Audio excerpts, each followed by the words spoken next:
Iran के साथ peace deal की चर्चाओं के बीच अमेरिका ने ईरान पर एक बार फिर से हमला कर दिया। अमेरिका ने हॉर्मुज में ईरानी नौसेना के जहाज और ईरान के मिसाइल ठिकानों पर बॉम्ब बरसाए।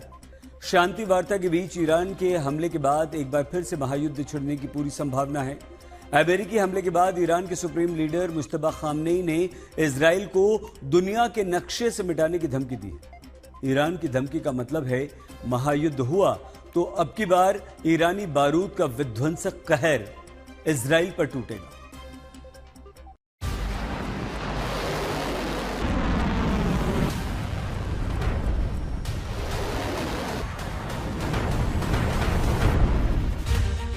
शांति वार्ता के बीच ईरान पर फिर हमला। ईरान के मिसाइल ठिकाने पर भारी बमबारी। मुश्तबा ने खाई विध्वंसक बदले की कसम। दुनिया के नक्शे से इजराइल को मिटा देंगे। ईरान का दावा, अमेरिकी ड्रोन को ढेर किया। पीस डील अटकी, महायुद्ध की उल्टी गिनती शुरू। ट्रंप का फिर हमला, मुश्तबा लेंगे बदला।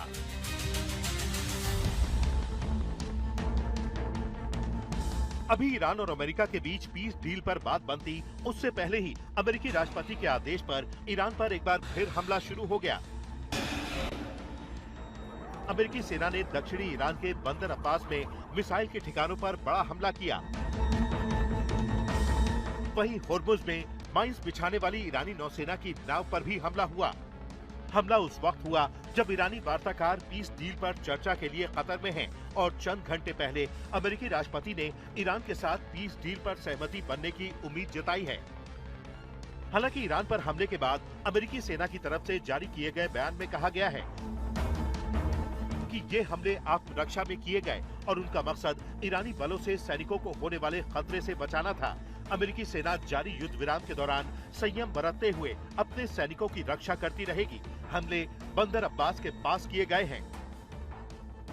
अमेरिकी सेंट्रल कमांड के मुताबिक यह हमला सेल्फ डिफेंस यानी आत्मरक्षा में की गई सैन्य कार्रवाई है। दरअसल अमेरिकी सेना का आरोप है कि होर्मुज में बारूदी सुरंगें बिछाने से अंतर्राष्ट्रीय जहाजों और अमेरिकी युद्धपोतों को निशाना बनाया जा सकता था। ऐसे में अमेरिकी सैनिकों और युद्धपोतों को खतरे से बचाने के लिए ये हमले किए गए।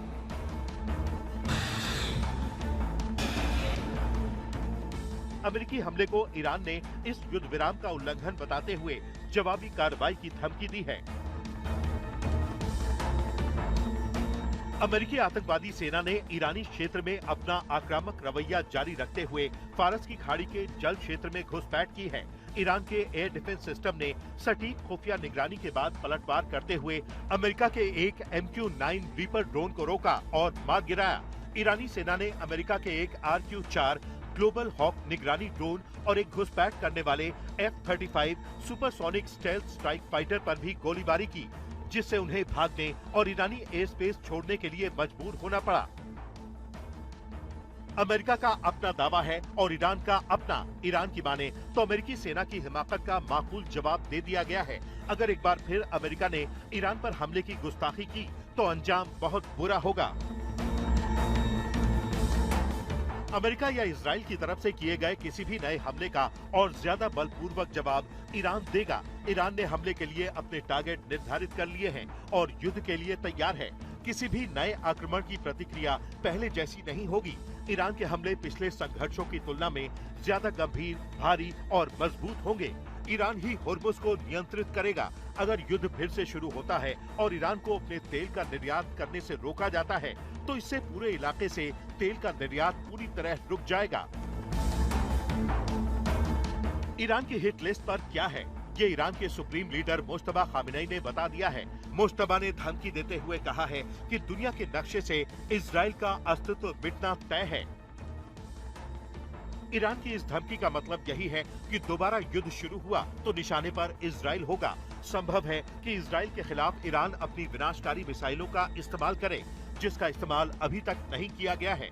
ईरान ने इजराइल को मिटाने की धमकी उस वक्त दी है जब अमेरिका ने दोबारा हमला किया और इजराइल के प्रधानमंत्री नेतन्याहू ने लेबनान से हिजबुल्लाह के खिलाफ बड़े सैन्य ऑपरेशन का ऐलान किया है।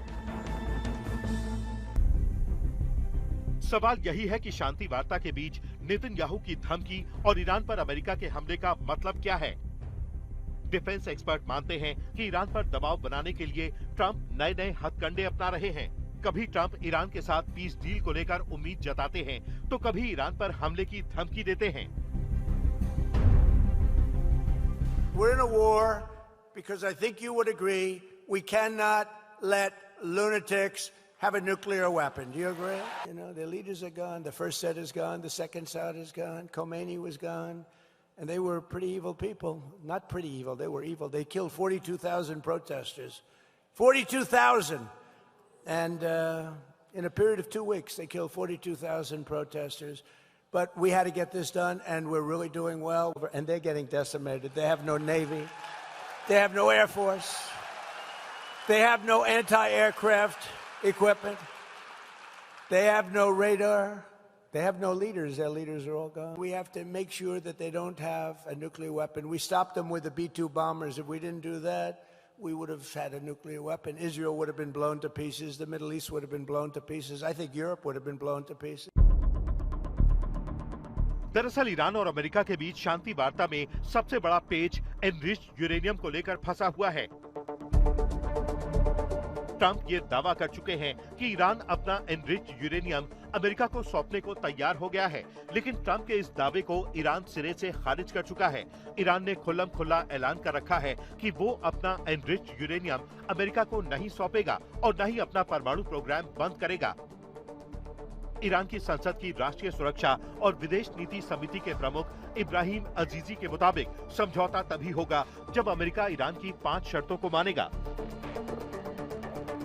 अजीजी के मुताबिक ईरान की मुख्य मांगों में लेबनान समेत सभी मोर्चों पर युद्ध खत्म करना, दोबारा हमला न होने की गारंटी देना, नौसैनिक नाकेबंदी हटाना, हुर्मुज पर ईरानी सिस्टम को स्वीकार करना, ऑयल प्रतिबंध हटाना और ईरान की जब्त की गई प्रॉपर्टी को वापस करना शामिल है।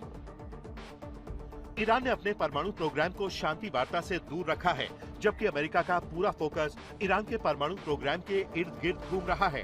ट्रंप ने social media site truth social पर लिखा है कि एनरिच्ड यूरेनियम को या तो तुरंत अमेरिका को सौंप दिया जाए ताकि उसे वापस ले जाकर नष्ट किया जा सके, या ईरान के साथ मिलकर उसे उसी जगह पर या किसी अन्य स्वीकार्य स्थान पर नष्ट कर दिया जाए, जो कि ज्यादा बेहतर विकल्प है। इस पूरी प्रक्रिया और घटना के गवाह के तौर पर परमाणु ऊर्जा आयोग या उसके समकक्ष कोई संस्था मौजूद रहेगी। मतलब साफ है कि ट्रंप बार-बार ईरान पर एनरिच्ड यूरेनियम सौंपने का दबाव बना रहे हैं। ट्रंप का मकसद ईरान को उसके एनरिच्ड यूरेनियम से परमाणु हथियार बनाने से रोकना है, जबकि ईरान इससे इनकार करता रहा है। दोनों मुल्कों के बीच शांति वार्ता इसी मुद्दे पर अटकी हुई है। We think that we've made a lot of progress. We think the Iranians want to make a deal. The President of the United States has asked us to negotiate in good faith, and that's exactly what we've done. So we're in a pretty good spot here, but there's an option B. And the option B is that we could restart the military campaign to continue to prosecute the case, to continue to try to achieve America's objectives.